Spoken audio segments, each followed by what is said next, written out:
प्यारे बच्चों, रसायन विज्ञान की कक्षा में आपका स्वागत है और ये काफ़ी इम्पोर्टेंट लेक्चर है। पिछले लेक्चर में हम डिस्कस किए थे राउल्ट का नियम, जिसमें काफ़ी विस्तृत रूप से ये चर्चा की गई थी विलयनों के अनुसंख्यिक गुण, कोलिगेटिव प्रॉपर्टीज ऑफ सॉल्यूशन, जिसमें 4 प्रकार का होता है। वाष्प दाब अवनमन, the lowering vapour pressure, second था क्वथनांक उन्नयन, the elevation in boiling point, third था हिमांक अवनमन, the depression in freezing point, अब फोर्थ था ऑस्मोटिक प्रेशर परासरण दाब। तो इस पर काफ़ी चर्चा हुई थी। फिर राउल्ट के नियम पे चर्चा हुई थी और बहुत सारे इसमें कम से कम 5 सूत्र स्थापित किए गए। अब 19 सूत्रों पर आधारित कुछ आंकिक प्रश्नों को हल करेंगे। तो ये काफ़ी महत्वपूर्ण है और बोर्ड परीक्षा में 100% ये प्रश्न आते हैं इस प्रकार के, और इंजीनियरिंग और मेडिकल प्रवेश परीक्षाओं में भी। तो आइए देखिए ध्यान से इस लेक्चर को आप समझिए। जैसे 4 ग्राम किसी अवाष्पशील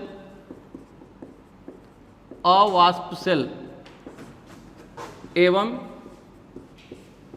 विद्युत अनपघट्य, जिनको हम नॉन इलेक्ट्रोलाइट कहते हैं, विद्युत अनपघट्य विलेय पदार्थ को 36 ग्राम जल में घोला गया।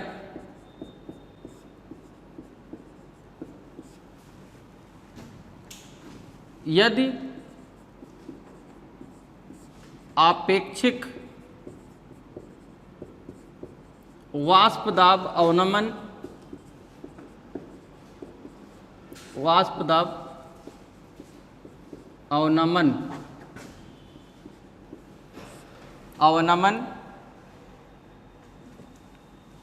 0.2 हो तो विलेय का अणुभार ज्ञात कीजिए। विलेय का अणुभार ज्ञात करें। तो सबसे पहले तो आपको ये समझना है कि इस प्रश्न में दिया क्या गया है। दिया है, क्या दिया है? तो ये दिया है कि 4 ग्राम किसी अवाष्पशील एवं विद्युत अनपघट्य विलेय पदार्थ है। तो विलेय पदार्थ की मात्रा दी गई है। विलेय पदार्थ की मात्रा, ये W2 की वैल्यू दी गई है 4 ग्राम, और जो विलायक है, जो जल की मात्रा W1 ये 36 ग्राम है। अब विलायक का अणुभार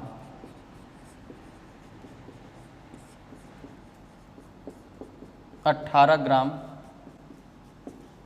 प्रति मोल है। तो विलायक के मोलों की संख्या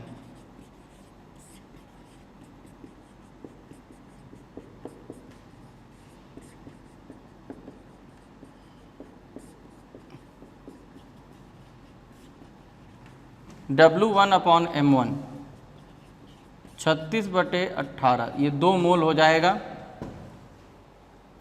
अब जो आपेक्षिक वाष्प दाब अवनमन है P0 - PS/P0, ये विलेय के मोल प्रभाज के बराबर होता है, यानी कि N2/N1 + N2। तो ये आपेक्षिक जो वाष्प दाब अवनमन है, अगर ये 0.2 है और N2 की वैल्यू इसमें हम निकालेंगे, N1 दिया हुआ है कितना, ये 2 दिया है, तो ये क्रॉस मल्टीप्लाई कर देंगे, तिरछा गुणा कर देंगे, तो 0.2 का 2 में करेंगे तो 0.4 आ जाएगा और 0.2 N2 is equal to N2। अब इसको 0.2 N2 को N2 में घटाएंगे तो ये आ जाएगा 0.4 माइनस N2 माइनस 0.2 N2, तो ये आ जाएगा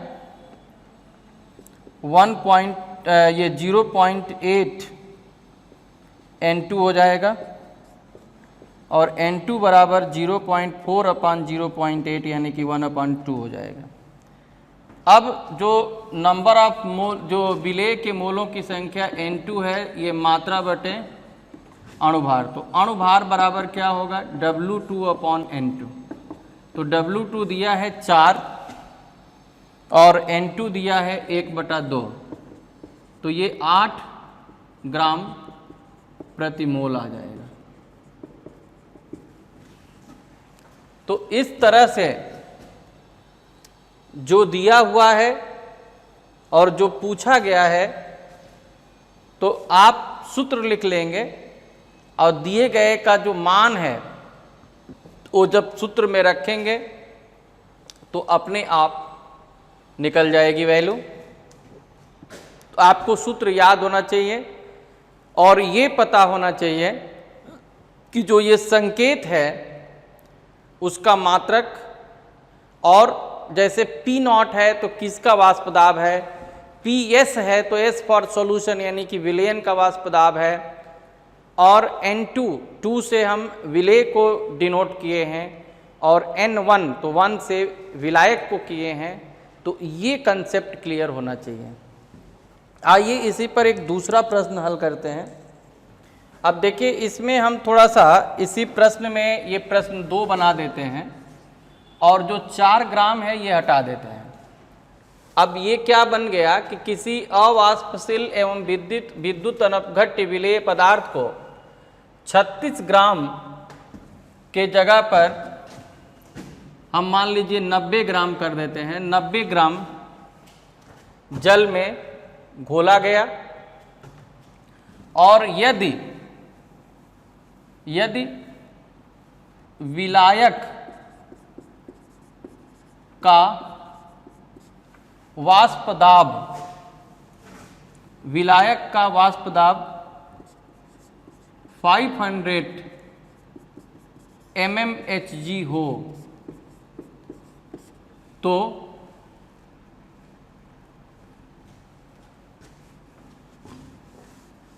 mmHg हो तथा mmHg तथा विलयन का वाष्प दाब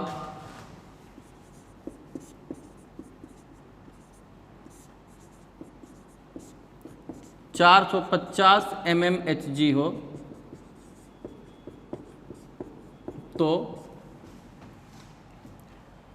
विलेय के मोलों की संख्या ज्ञात कीजिए।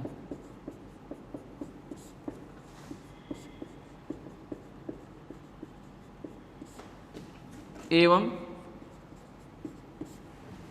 विलयन की मोललता भी ज्ञात कीजिए।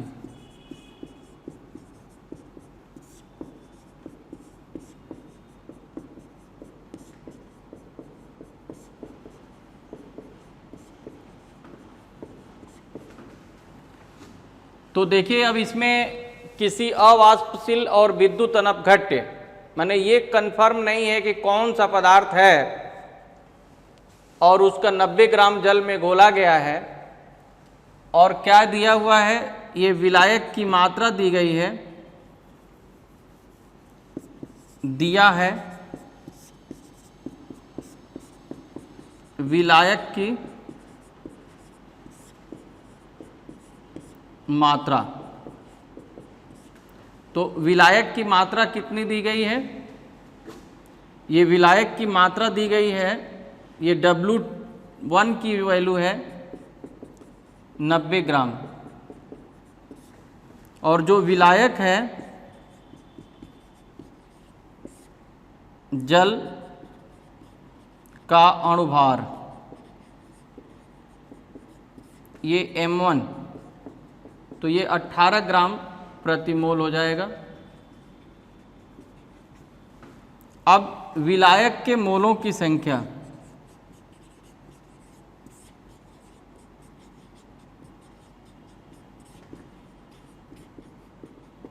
तो विलायक के मोलों की संख्या हो जाएगी N1 is equal to W1 upon M1। तो W1 जो है ये है 90/18, तो ये आपका हो जाएगा 5 मोल। और क्या दिया हुआ है, तो विलायक का वाष्प दाब,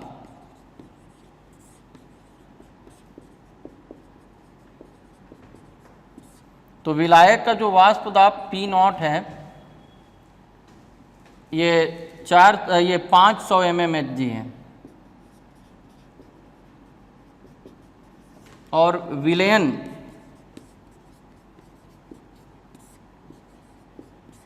का वाष्प दाब, विलयन का वाष्प दाब है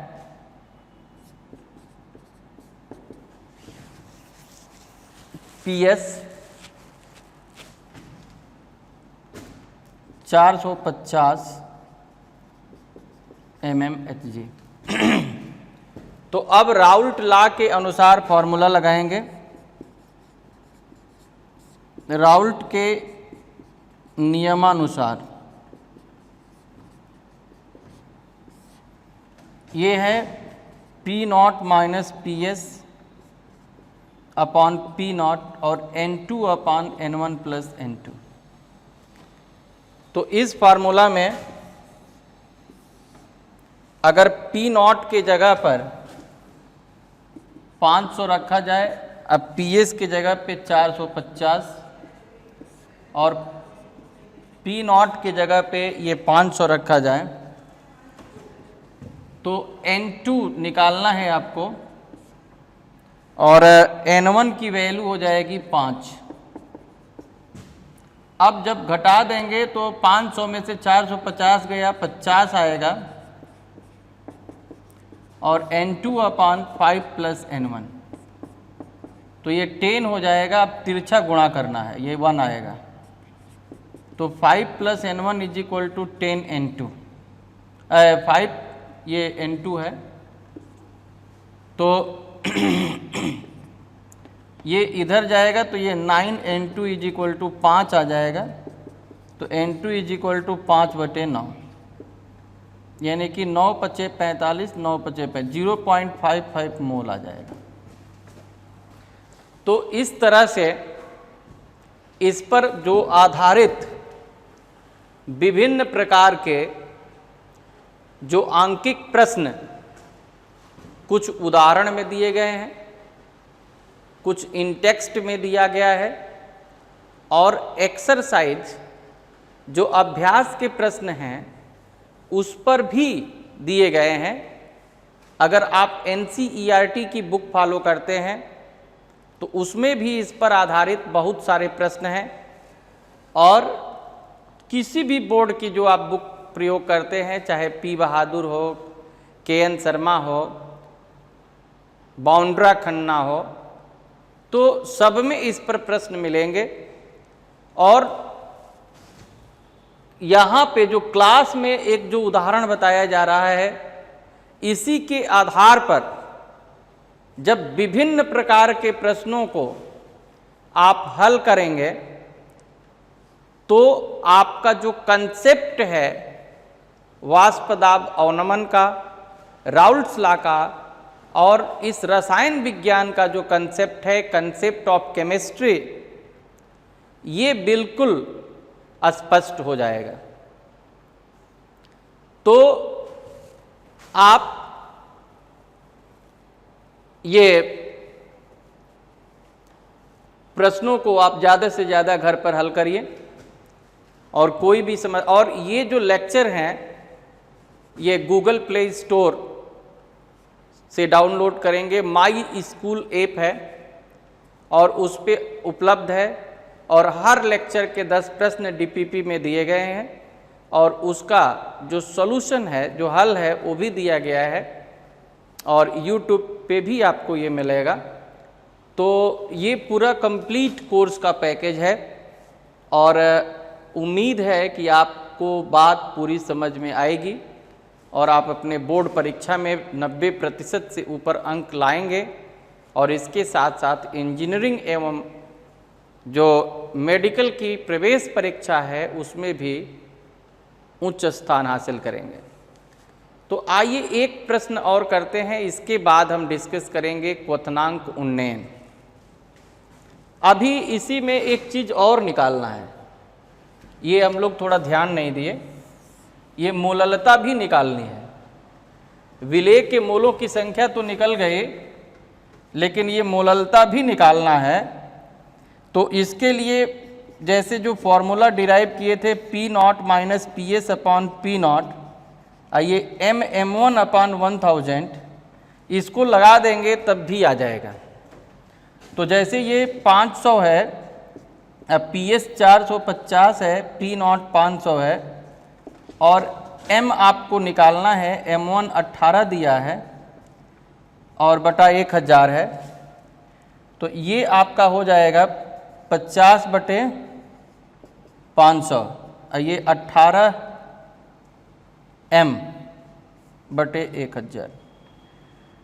तो ये 100 यानी कि M बराबर 100 बटे 18 माने 5.56।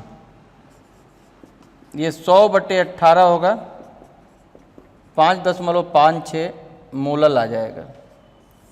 और दूसरा तरीका है इसको निकालने का, मोललता को, कि मोललता जो मोललिटी होती है, ये क्या होता है, ये N2 इंटू 1000 अपॉन W1 इन ग्राम में, जैसे वह 1000 से कर देंगे तो N2 कितना आया है, ये 0.55 आया है और 1000 से इसमें गुणा कर देंगे, ये बल्कि 3 प्लेस पे रखेंगे तो 5 और हो जाएगा। और W1 ये 90 दिया हुआ है, तो ये 555 बटे 90, तो ये फिर उसी के लमसम है आपका आंसर आ जाएगा। तो इस तरह से आप निकाल लेंगे। अब देखिए इसी पर एक प्रश्न 3 दे रहे हैं कि एक किसी अवाष्पशील और विद्युत अनपघट्य विलेय पदार्थ को 90 ग्राम जल में घोला गया। तो यहाँ पर किसी और 0.2 मोल कर लीजिए अवाष्पशील एवं विद्युत अनपघट्य विलेय पदार्थ को 90 ग्राम जल में घोला गया। अब 90 ग्राम की जगह पे ये बल्कि 180 ग्राम कर लीजिए, 180 ग्राम जल में घोला गया। यदि विलायक का वाष्प दाब 500 mmHg हो तो विलयन का वाष्प दाब ज्ञात करें।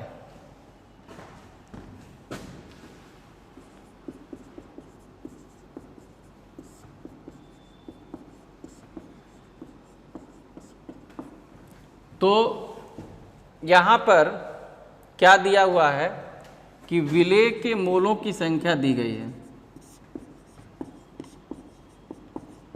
विलेय के मोलों की संख्या, तो ये 0.2, N2 की वैल्यू है 0.2। अब विलायक के जो मोलों की संख्या हो जाएगी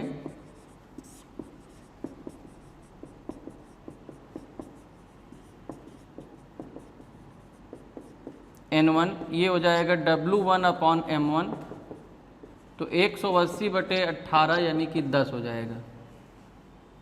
अब ये जो फॉर्मूला है PS is equal to P0 into mole fraction of solvent, तो पी एस अब पी नॉट इसके जगह पे रख देंगे N1/N1 + N2, तो पी नॉट हो गया ये 500 और N1 की वैल्यू आ गई 10 और ये 0.2, तो ये आपका आ जाएगा 500 × 10/10.2, तो 100/102 हो जाएगा। तो इसको क्या करेंगे कि इसी को डिवाइड कर देंगे, तो पी एस ये आपका, तो कुल मिला करके ये है कि जो सूत्र है, अगर आपको सूत्र याद रहेगा और उसमें उसका अर्थ याद रहेगा कि ये क्या इसका मतलब मीनिंग है, जैसे पी नॉट क्या है तो ये विलायक का ये वाष्प दाब है, पी एस क्या है तो पी एस विलयन का है, N2 क्या है तो विलेय के मोलों की संख्या है, N1 क्या है तो विलायक के मोलों की संख्या है। तो ये सारा जब आपको स्पष्ट रहेगा तब फिर आप ये न्यूमेरिकल जो आंकिक प्रश्न हैं उनको हल करेंगे। तो अगला जो हमारा टॉपिक है ये है क्वथनांक उन्नयन, the elevation in boiling point.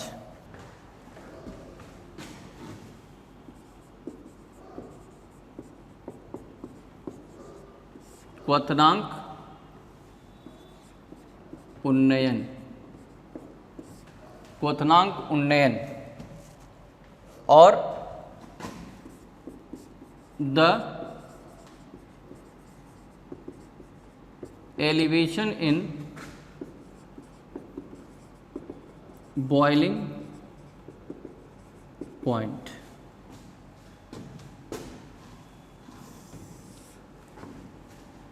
तो देखिए, समझने की बात यह है कि क्वथनांक है क्या। पहले तो हमको क्वथनांक समझना होगा, तब तो क्वथनांक उन्नयन समझेंगे। तो क्वथनांक को अंग्रेजी में बॉइलिंग भी कहते हैं।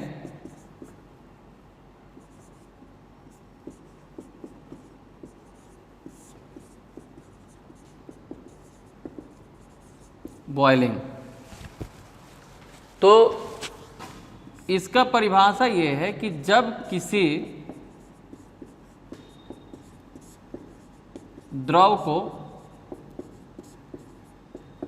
बंद पात्र में गर्म किया जाता है,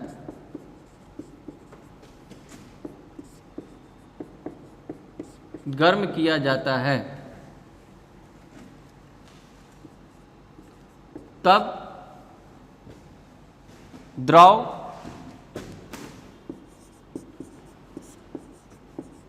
वाष्प में परिवर्तित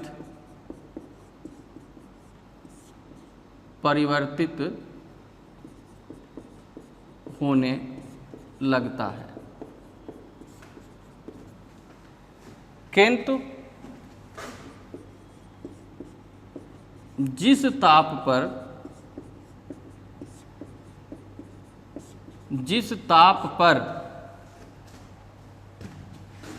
वाष्प दाब का मान 1 atm एक वायुमंडल अर्थात 760 mmHg हो जाता है,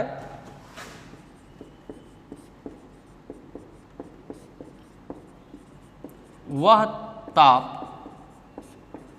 द्रव का क्वथनांक कहलाता है।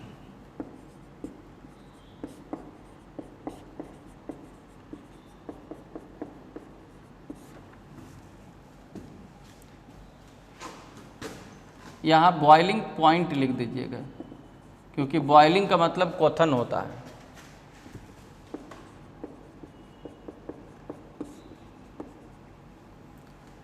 तो समझने की बात है, आप जैसे जानते हैं कोई पूछेगा द्रव का क्वथनांक कितना होता है, तो आप बताते हैं कि 100 डिग्री सेल्सियस।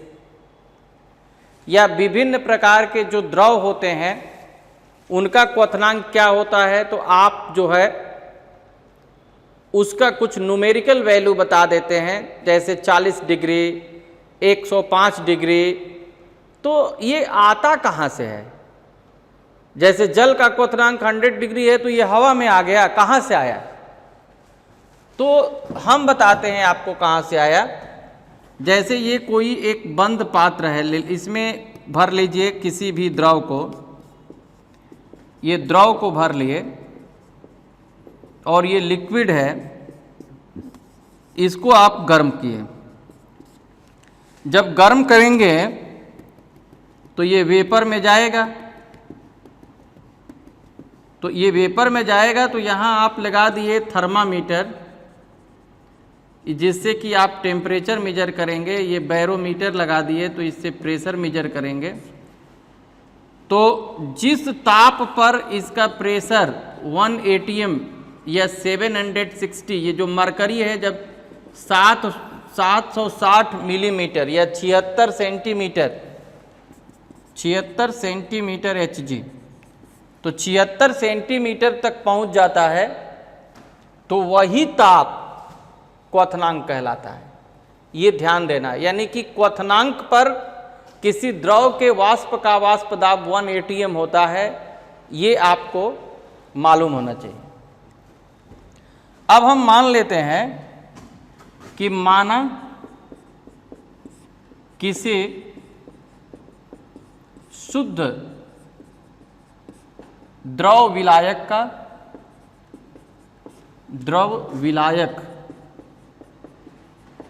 का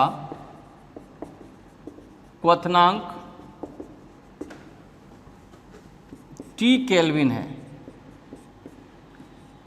तथा यदि इसमें किसी विद्युत अनअपघट्य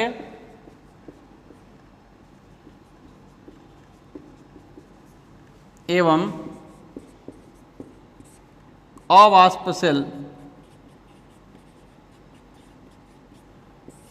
विलेय पदार्थ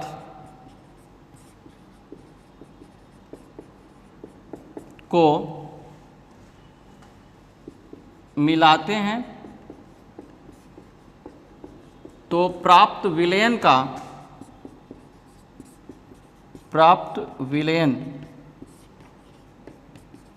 का वाष्प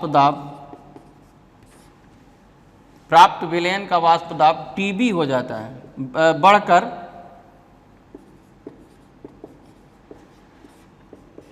TB हो जाता है। क्यों बढ़ेगा?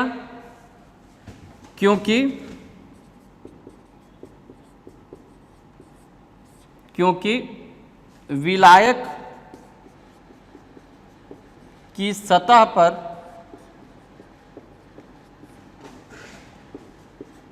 विलेय के अणु स्थान घेरते हैं,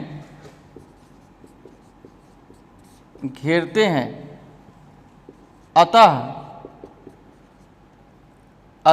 विलेय एवं विलायक के अणुओं के बीच आकर्षण बल बढ़ जाता है।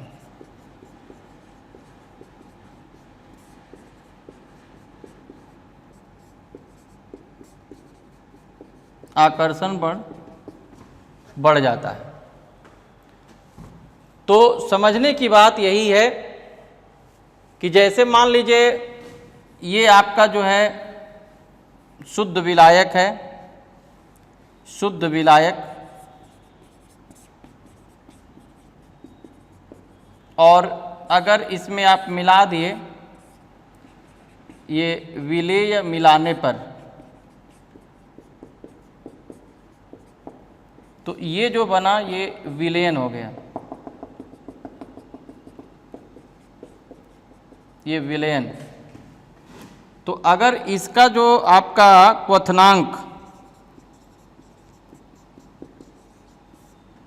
ये T केल्विन है, तो इसका जो क्वथनांक होगा ये TB हो जाएगा, TB केल्विन बढ़ जाएगा। तो समझने की बात यही है कि क्वथनांक क्या होता है कि जब किसी द्रव को बंद पात्र में गर्म किया जाता है तब द्रव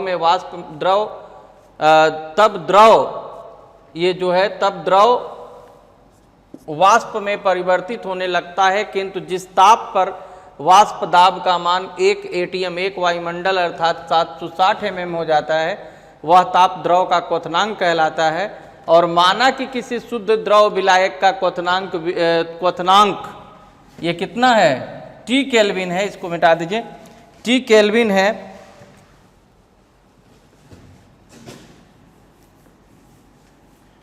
तथा यदि इसमें किसी विद्युत अनपघट्य एवं अवाष्पशील विलेय पदार्थ को मिलाते हैं तो प्राप्त विलयन का वाष्प दाब बढ़कर TB हो जाता है, क्योंकि विलायक की सतह पर विलेय के अणु स्थान घेरते हैं, अतः विलेय एवं विलायक के अणुओं के बीच आकर्षण बल बढ़ जाता है। तो जो विलायक का जो क्वथनांक है, विलायक का क्वथनांक T केल्विन है और जो विलेयन है उसका TB है, तो कितना जो है इसमें उन्नयन हुआ, क्वथनांक उन्नयन, ये जो क्वथनांक उन्नयन है इसको हम डिनोट करते हैं डेल्टा TB से, और ये हो जाएगा TB माइनस T, ये TB माइनस T होगा। अब ये जो क्वथनांक उन्नयन आपको ये बताया गया कि जो क्वथनांक उन्नयन है ये कोलिगेटिव प्रॉपर्टीज है, मतलब ये किस पर डिपेंड करता है, विलेय के अणुओं की संख्या पे, कणों की संख्या पे, और विलेय के कणों की संख्या जो मोललता होती है, मोललता भी उसी पर डिपेंड करती है। यानी कि अगर हम दूसरे शब्दों में कहें तो ये जो डेल्टा TB है, जो क्वथनांक उन्नयन है, क्वथनांक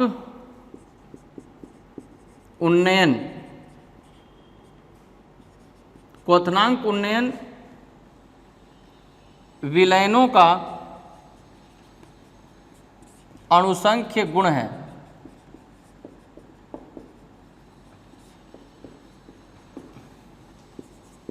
अतः यह विलयन की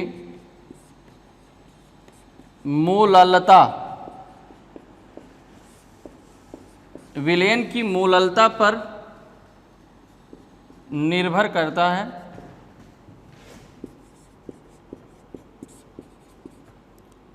अर्थात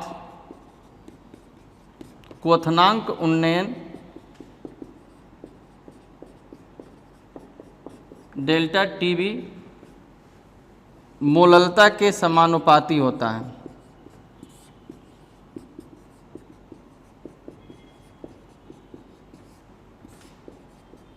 समानुपाती होता है। तो जो डेल्टा TB हो जाएगा ये प्रोपोर्शनल टू M मोललता, और implies that delta TB is equal to KB into M। तो ये एक सूत्र हो गया। और जो KB है, KB क्या है, ये KB मोलल उन्नयन स्थिरांक है।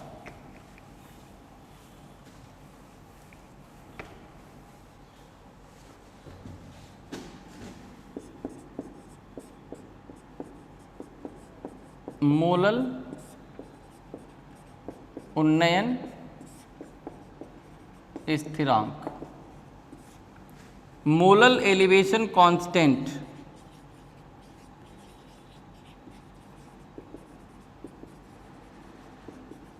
मोलल एलिवेशन कांस्टेंट, और m क्या है, विलयन की मोललता। अब जो Kb का जो मात्रक हो जाएगा ये होगा डेल्टा Tb का मात्रक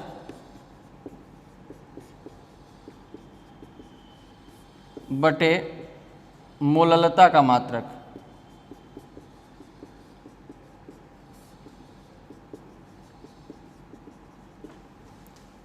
तो डेल्टा टीबी का जो मात्रक होगा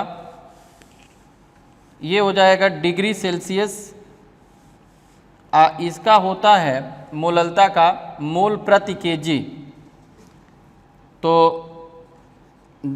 ये डिग्री सेल्सियस या केल्विन भी होता है, तो केल्विन केजी मोल इनवर्स हो जाएगा, केल्विन केजी मोल इनवर्स या केल्विन मोलल इनवर्स भी हो जाएगा। तो ये इस तरह से केबी का मात्रक आप निकाल लेंगे। और केबी की वैल्यू अगर निकालनी है तो एक फॉर्मूला है RT² अपॉन ये 1000 LV, या KB is equal to MRT² upon 1000 delta HV। तो ये दोनों फार्मूला, दोनों सूत्र ये इसमें प्रयोग होगा। एक बार फिर से समझ लीजिए, जैसे क्वथनांक उन्नयन जो डेल्टा TB है, ये विलयन का जो क्वथनांक है और विलायक का क्वथनांक दोनों के अंतर के बराबर होता है, तो TB माइनस T। अब क्वथनांक उन्नयन विलयनों का अणुसंख्य गुण है, अतः यह विलयन की मोललता पर निर्भर करता है, अर्थात क्वथनांक उन्नयन, ये जो क्वथनांक उन्नयन है डेल्टा TB मोललता के समानुपाती होता है, और delta TB proportional to m, यानी कि delta TB is equal to KB into m। अब KB क्या है, तो ये मोलल उन्नयन स्थिरांक है, m क्या है तो विलयन की मोललता है, और KB का जो मात्रक है इस तरह से ये निकाल लिए। अब KB निकालने का ये फॉर्मूला भी होता है RT² अपॉन 1000 LV।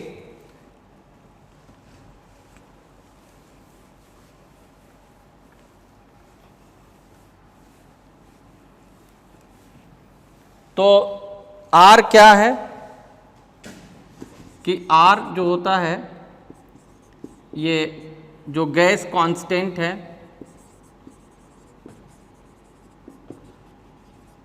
जैसे 0.0821 ATM litre mole inverse kelvin inverse, और T जो है ये विलायक का क्वथनांक है,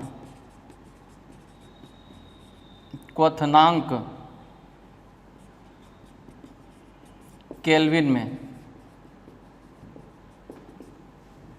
और LV जो होता है लेटेंट हीट, वाष्पन की गुप्त ऊष्मा।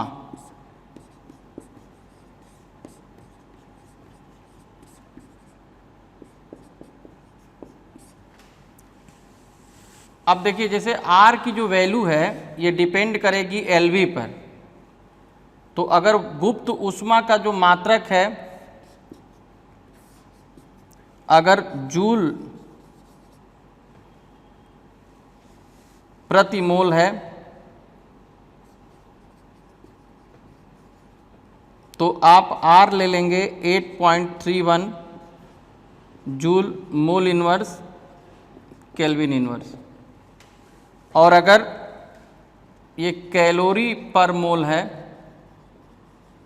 तो R की वैल्यू हो जाएगी 2 calorie mole inverse kelvin inverse.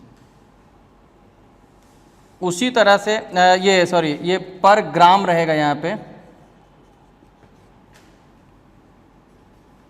ये मोल डेल्टा HV ये जो डेल्टा एच वी है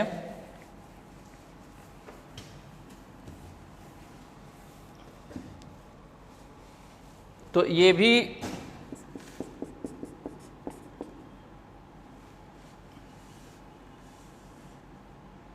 वाष्पन की गुप्त ऊष्मा है,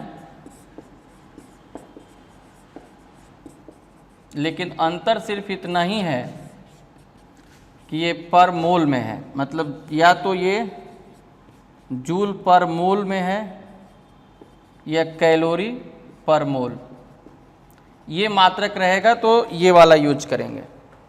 और इसमें जो R की वैल्यू वही 8.31 joule mole inverse kelvin inverse, calorie में रहेगा तो 2 calorie mole inverse kelvin inverse. और M क्या है, ये विलायक का अणुभार है यहाँ पे, तो ये समझना है कि ये विलायक का अणुभार है।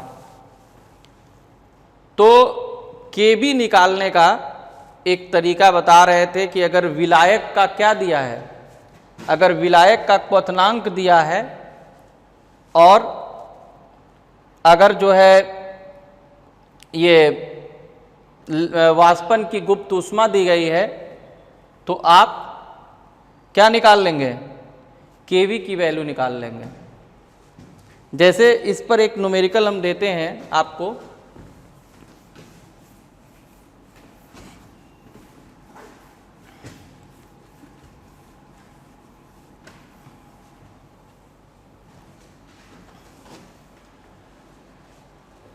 जैसे प्रश्न ये हो गया कि यदि जल का क्वथनांक, यदि जल का क्वथनांक 100 डिग्री सेल्सियस तथा KB 0.52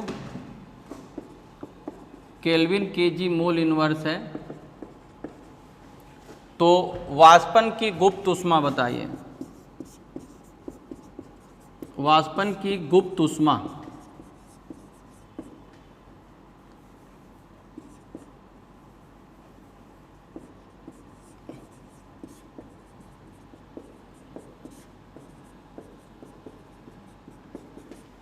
तो T की वैल्यू इसमें दी गई है,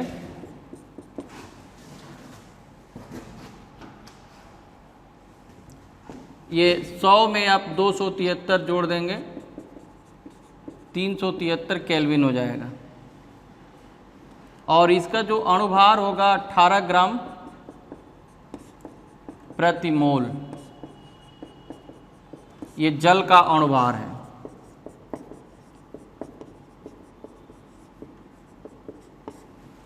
और R जो होगा, मान लीजिए आप ले लेते हैं 8.31 joule mole inverse kelvin inverse, तो RT स्क्वायर, KB की वैल्यू दी गई है 0.52 केल्विन केजी मोल इनवर्स।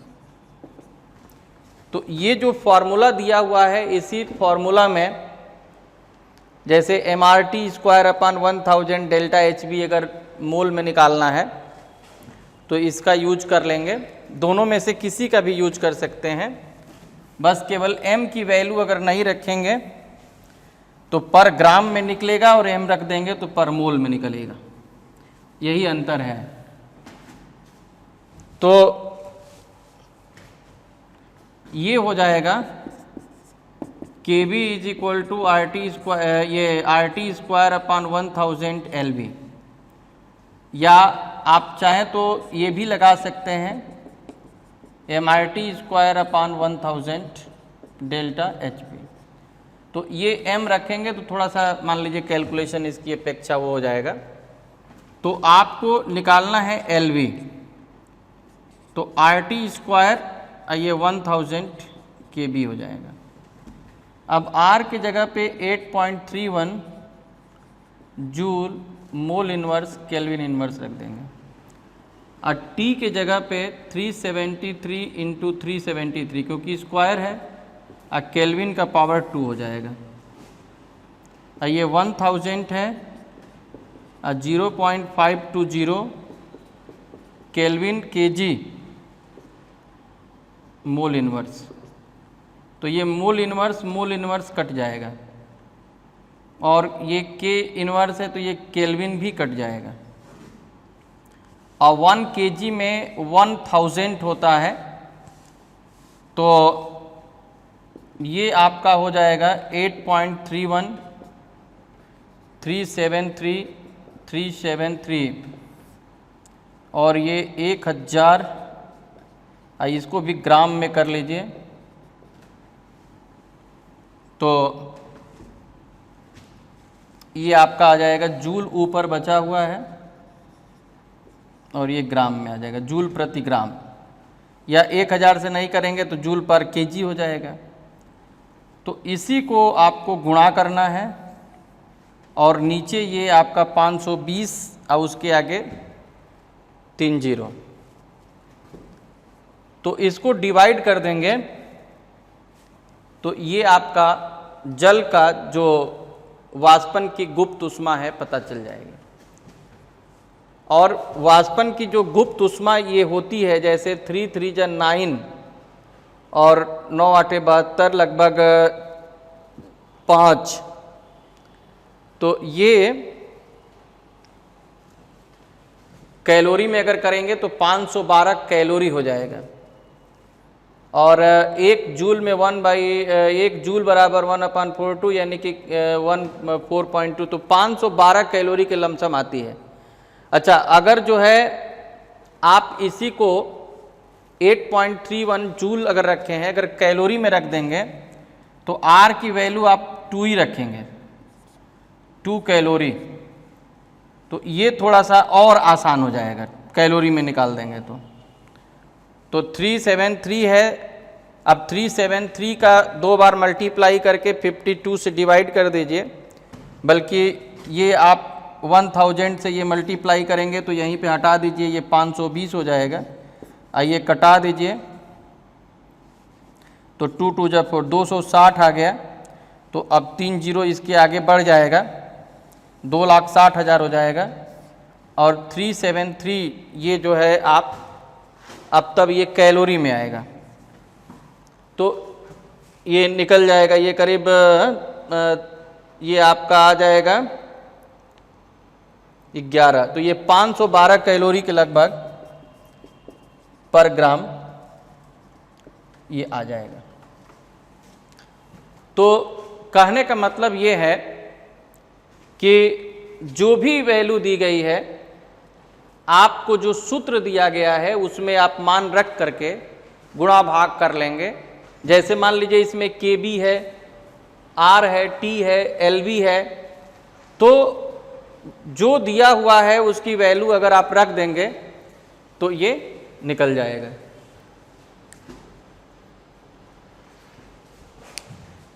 कितना मिनट हुआ?